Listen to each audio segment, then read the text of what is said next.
Please be advised, everything in my video is purely for entertainment purposes. These are purely my thoughts and my opinions and are subjective. I must advise you to do your own research. All media used was found on the public domain and are fair use and fair dealing. Hi, I'm Mahogany Spirit, and I'm going to be talking to you about the Duke and Duchess of Sussex, formerly known as Prince Harry and Meghan Markle, now known as Harry and Meghan Markle.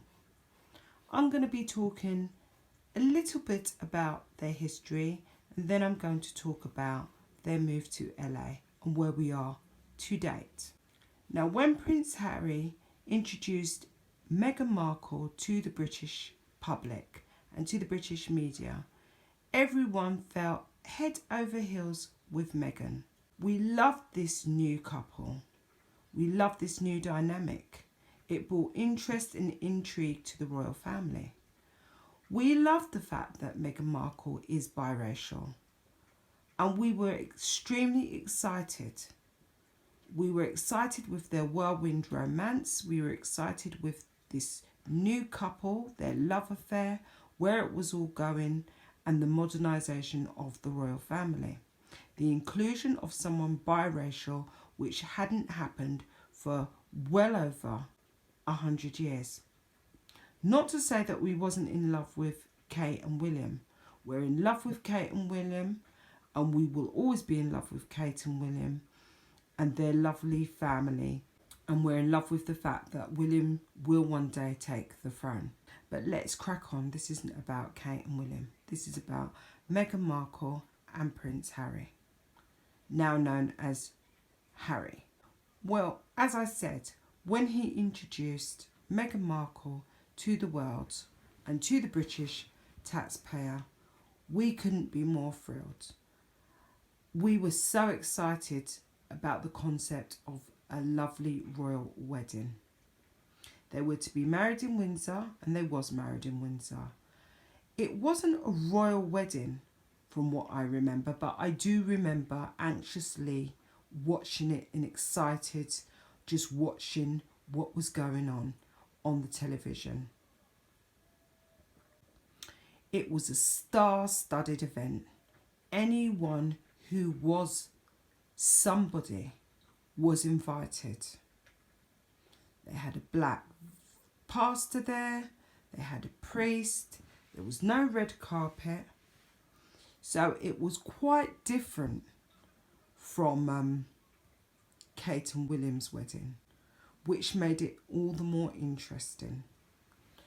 As a British black woman, it was very interesting for me to see. There was a choir, it was all kicking off. But let's take it back to before she actually walked down the aisle with Harry. The tide began to turn against Meghan Markle as day in and day out we heard stories of the way in which she'd cut her father off, the way he'd had a heart attack, her sister on national TV begging Meghan to return her calls, her father begging to be invited to the wedding. It all just seemed a bit messy. And we watched. This became a soap opera. And at that point, the British public just didn't know what to think. You know, having what would appear to be open arguments, family. And this continued on until she tied the knot. And afterwards it continued on. And then there was the furore about racism. Racism surrounding this couple. Constant bickering, whining, moaning. Staff leaving, saying they couldn't work with Meghan. Meghan being difficult. It just carried on and on.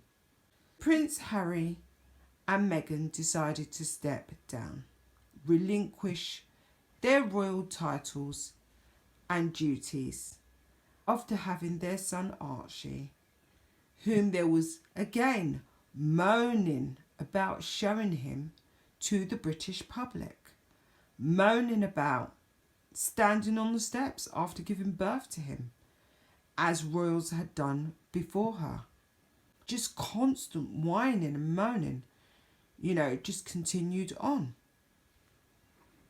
And on and on. And the British public got fed up of it. And then there was Frogmore Cottage and the refurbishment of it. £3 million the British taxpayer paid. It wasn't good enough. So off they went to Canada with Archie, because Harry said he couldn't take the camera flashes.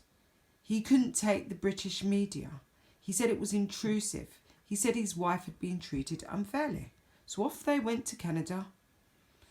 They were there expecting the British taxpayer to pay for them.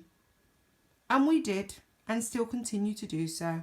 Now they're off to LA, which I believe was planned all along from the beginning, in Tyler Perry's mansion.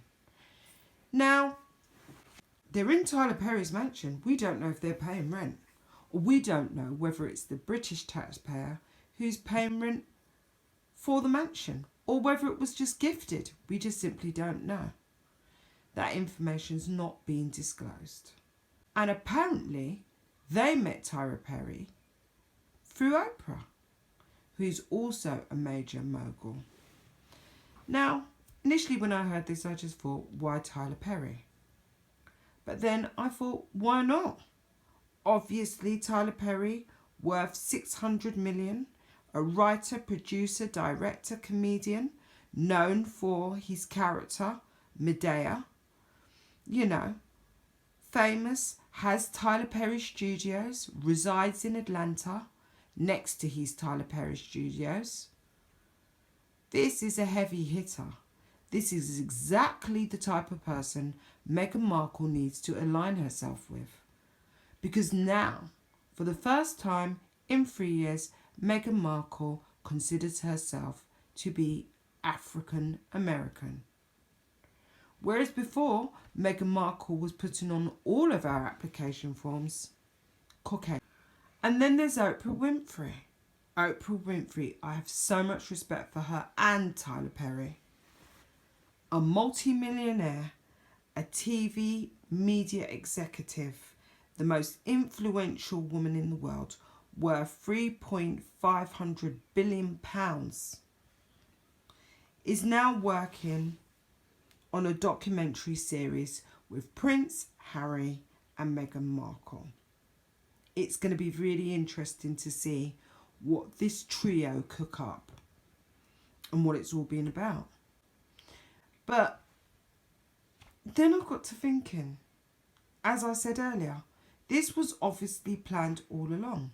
Meghan Markle had no intentions of remaining in the royal family. She was always looking for an exit out, and all this swirling about how British public, the British media are racist, and how she suffered. All of it has all been a front, because basically Meghan Markle wants to be an A-lister actress, and that's exactly what she's forging ahead to go and do. Not remotely interested in the British public, not remotely interested in us at all. All she's interested in is receiving the British taxpayers' money until she's financially independent. I don't know what you feel about this, but I'm absolutely livid. I'm really, really livid about it. And livid is a British word for angry. Just absolutely livid. I can't believe it. I just feel that if she just didn't want to be part of the royal family, she should have said from the get. What I remember Meghan Markle saying in her interview when her and Harry had gotten engaged, she was going to hit the ground running. That's what she said. She's made out that we're all racist, the royal family's racist. She's made out she's been treated abhorrently. Prince Harry supported it. He's made out that the media have been lying about Meghan Markle and her antiques.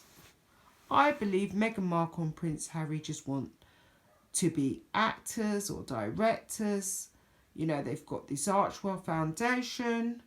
You know, they've decided to do this documentary with Oprah.